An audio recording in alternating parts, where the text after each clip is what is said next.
History Network, host of the African History Network show. I'm a talk show host, researcher, lecturer, writer, and historian. So I was around the corner at St. Clement's Church speaking at their Juneteenth celebration. Hey, Melanie, how you doing? All right, so how many people have heard me speak before? Okay, good. So this today I'm going to speak for about 30 minutes.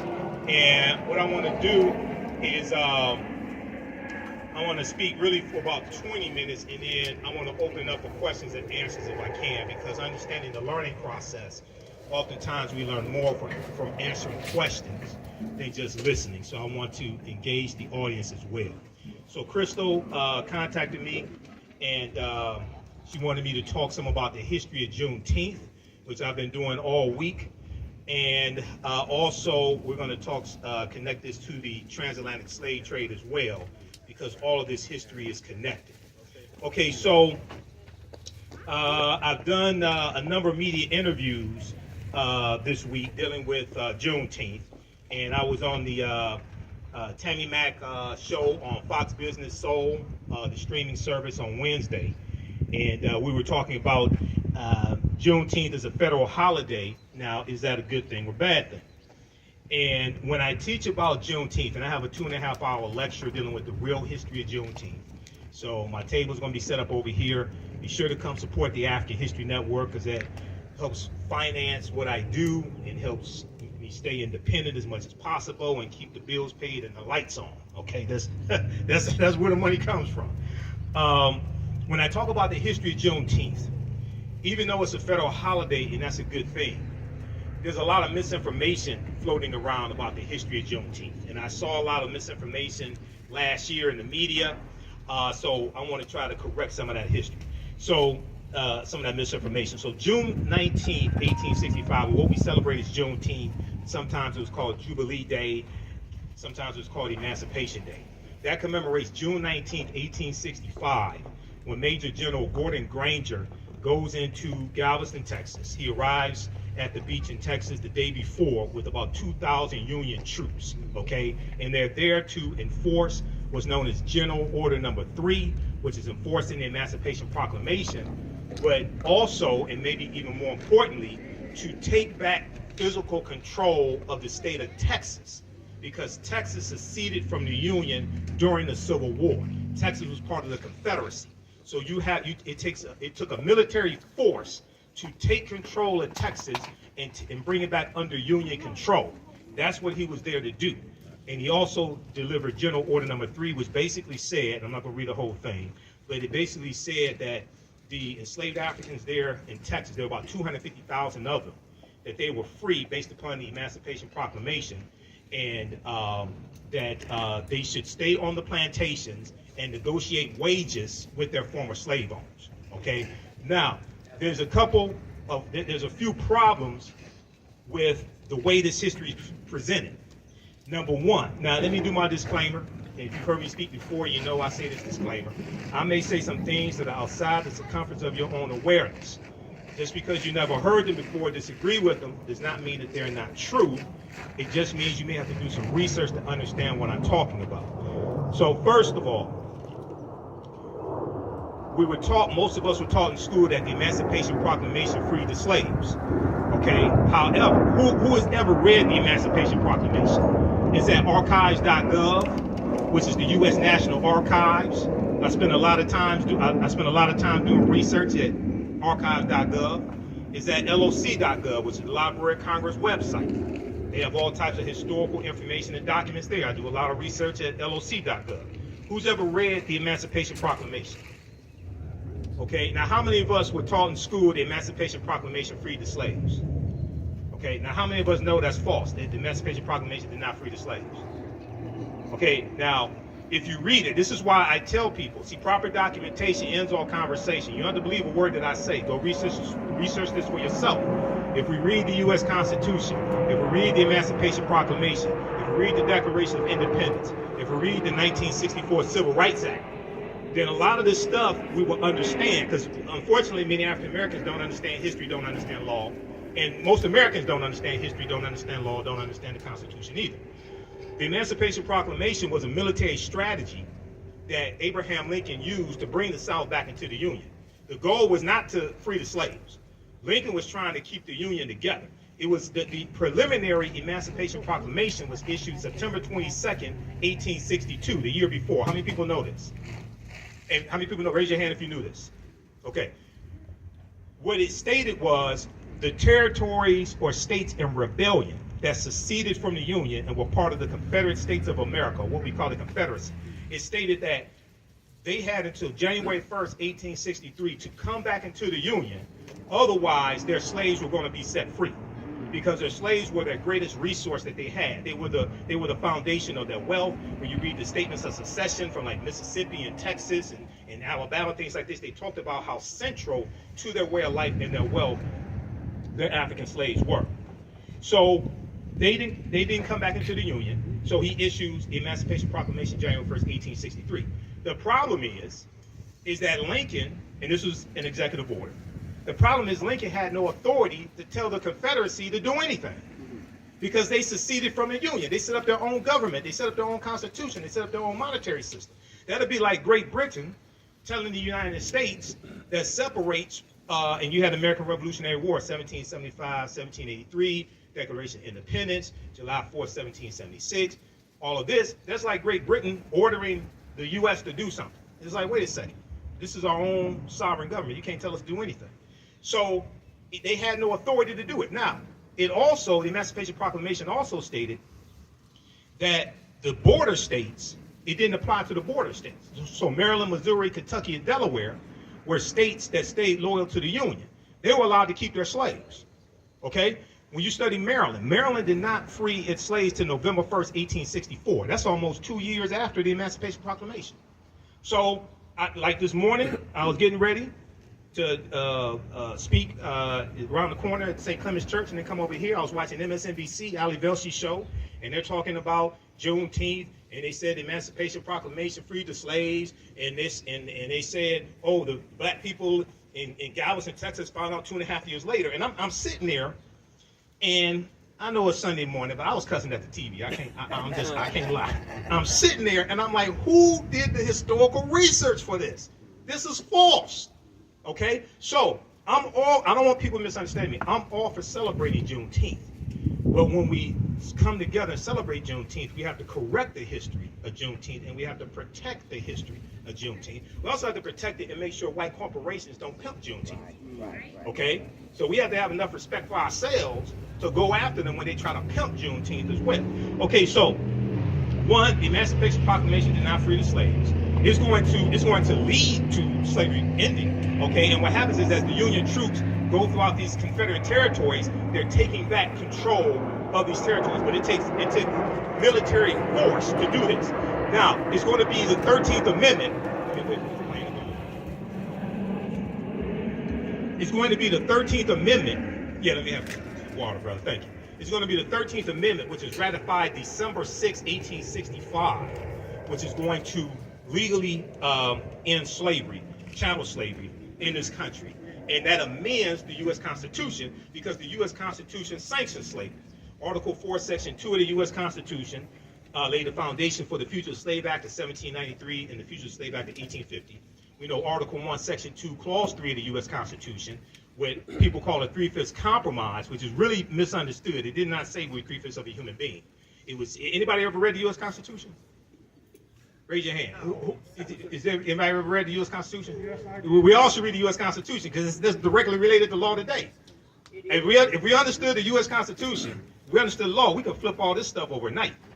Because then we would see why our votes are being suppressed. Right. Okay? It's just like you had people who didn't understand the law January 6, 2021, and they said, the president invited us here to the Capitol. Well, the president's house is the White House, 1600 Pennsylvania Avenue. He has no control over the U.S. Capitol building. That's the legislative branch of government. That's a co-equal branch of government. The powers of the executive branch are in Article 2. The powers of the legislative branch are in Article 1. He has no authority to invite you to the Capitol building. That's why you were trespassing. But if you had read, you wouldn't be catching the case right now. This is what happened. So there was an article from CBS News. They did a segment, CBS News Morning, January 19th, 2021. I talk about this on my show a lot. It deals with how most Americans don't know what's in the U.S. Constitution. and they went out on the street, and they talked. Most of the people they talked to were white, and they were asking them things, you know, how many members of the House of Representatives are. Are we near the airport? Yeah. Okay, all right. Yeah, that's right. So they were asking them questions like, how many members in the House of Representatives are there? They were asking them basic questions. Most Americans, most people can answer the question. There was a study that came out about 2018. It's like a Gallup poll or something like that. Alabama.com has this article, AL.com. You can research this. Almost 2/3 of Americans could not name the three branches of the federal government: judicial, executive, and legislative. Almost 2/3. 1 in 5 Americans cannot name one of the three branches of government. Okay, that's schoolhouse rock. I'm gonna build on Capitol Hill. I learned that like watching Saturday morning TV in the 1970s. Right. Okay, but this is how dumbed down the American electorate is. So when it comes to understanding history, this is why most Americans don't understand history. There was an article that came out from New York Times from June 16, 2021. So this was the day before President Joe Biden signed the bill into law. We know it passed the House of Representatives, passed the U.S. Senate, sponsored by Representative Sheila Jackson Lee of Texas, who is also the sponsor of H.R. 40 as well in the House of Representatives. This article, everybody should read this, New York Times. Most Americans know little or nothing about Juneteenth, poll finds. So this poll that was done by Gallup found that about 62% of Americans at the time knew nothing at all or a little bit about Juneteenth. Now, I would argue, now they go on to say, the holiday celebrating the end of slavery in the United States. Slavery didn't end on Juneteenth, on June 19, 1865. Okay? And one of the reasons why it didn't, let me let this point go.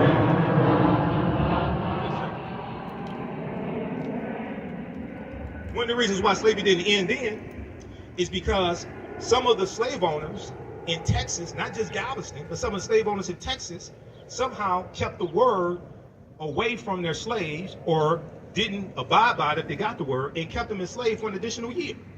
One of those slave owners was named Martha Gibbs. Not Marla Gibbs, not 227, there's no place like home, I mean no place child, not Marla Gibbs. I'm talking about Martha Gibbs. Martha Gibbs was a white slave owner from Mississippi. She leaves Mississippi and takes her African slaves into Texas at gunpoint. Wow. Texas was a safe haven for many slave owners because Texas was more removed from battles of the Civil War and there was less of a Union presence in Texas. So you had slave owners from surrounding southern states who fled into Texas with their slaves. Okay? Martha Gibbs was one of them. Well, she kept her enslaved Africans to the following year, 1866. She didn't care about the Emancipation Proclamation, none of that stuff. That didn't mean nothing to the, just like the domestic terrorists, laws don't mean nothing to them. Okay? Wink, wink. The laws don't mean nothing to them. Right. That didn't mean nothing. That didn't mean nothing to them. Those are their descendants that stormed the U.S. Capitol building. Right. Okay? All this is tied back to the Civil War and Reconstruction. Right. All this history is connected. Okay? All right. So you're going to have some that are still enslaved to 1866. Now, it's important to celebrate Juneteenth. Why? Because Juneteenth is a celebration of freedom. Okay? And they had celebrations. If you read some of the slave narratives, they had celebrations when they got the word. In 1865, June 1865. Now, it's also important to understand that Major General Gordon Granger is going to go through various parts of Texas for a number of days, delivering General Order Number 3. June 19th is the date that was agreed upon to celebrate as when they got the news. But all the African slaves in Texas did not get the news on that date. They go through for a number of days and deliver the news also. So Juneteenth is a celebration of freedom. It's not our Independence Day because we weren't independent. We still ain't independent today because about 97% of African Americans work for white people. Okay. Now I'm not saying go quit your job. That's economic suicide. I'm not saying quit your job, but I'm saying that's not Independence Day. That's Emancipation. You can say Emancipation Day. You can say Freedom Day. But no, we weren't independent then. We're still not independent now. It's a more important holiday. It's a more important holiday for African Americans than the 4th of July, or what Dr. Shaka Musa Shango called the 4th of July. Youlie. He wrote the books African People and European Holidays and Mental Genocide. How many people have read those books? Read those books, book 1 and book 2, because it deals with the origins of all the European holidays that we've been taught to celebrate in this country, including the 4th of July. And we know 1776, you know, they're fighting for their freedom in the American Revolution, but at the same time, you're enslaving African people. You have this paradox, okay?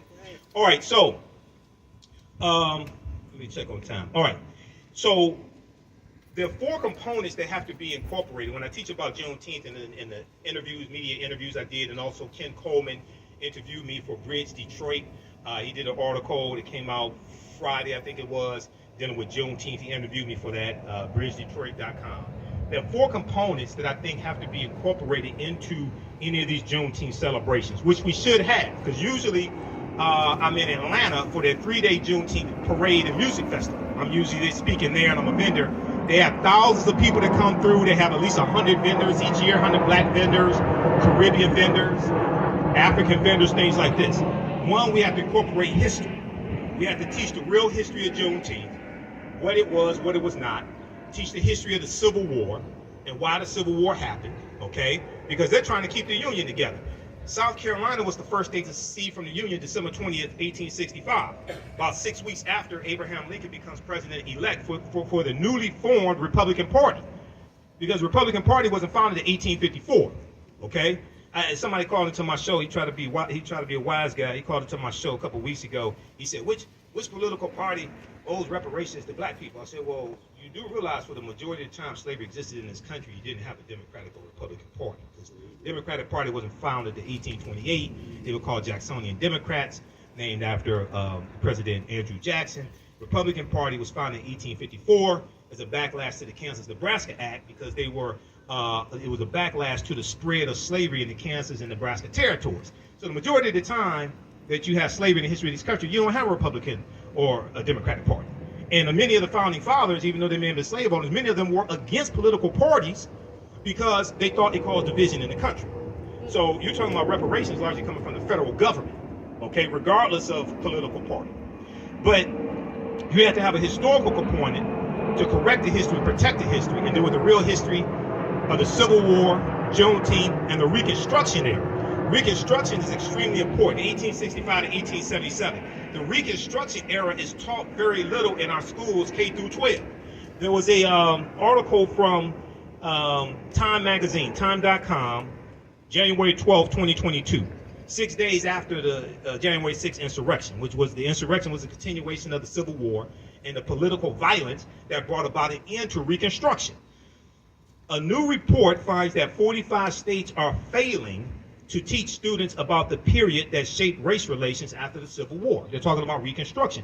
And in this article, they talk about how Reconstruction, understanding Reconstruction, is directly related to the police violence we see today in the murder of George Floyd, May 25th, 2020, the voter suppression laws enacted, especially after African-American voters voted in the 2020 election to elect President Joe Biden and Kamala Harris, but also the January 5th senatorial election in Georgia, because that's what really infuriated a lot of people. Right. Okay? The reason why it infuriated a lot of people, it wasn't just because John Ossoff won, and he's a Democrat, and he defeated Richard Perdue, David Perdue.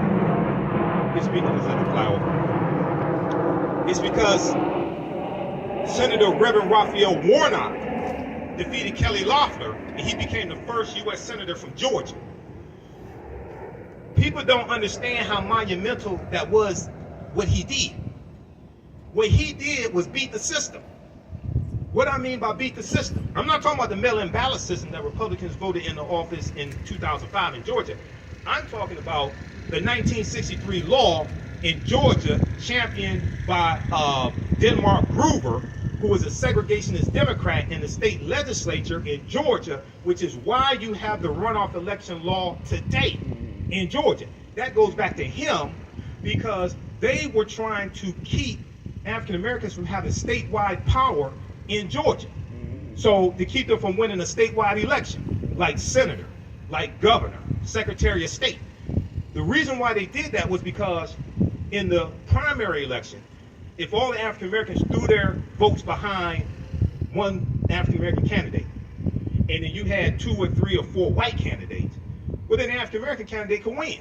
So they created this runoff election, so if nobody got 50% of the vote, then they could have a do-over, and all the white people, regardless of political affiliation, could throw all their votes behind one white candidate and defeat the African-American candidate. This is why you have the state runoff election right now in Georgia.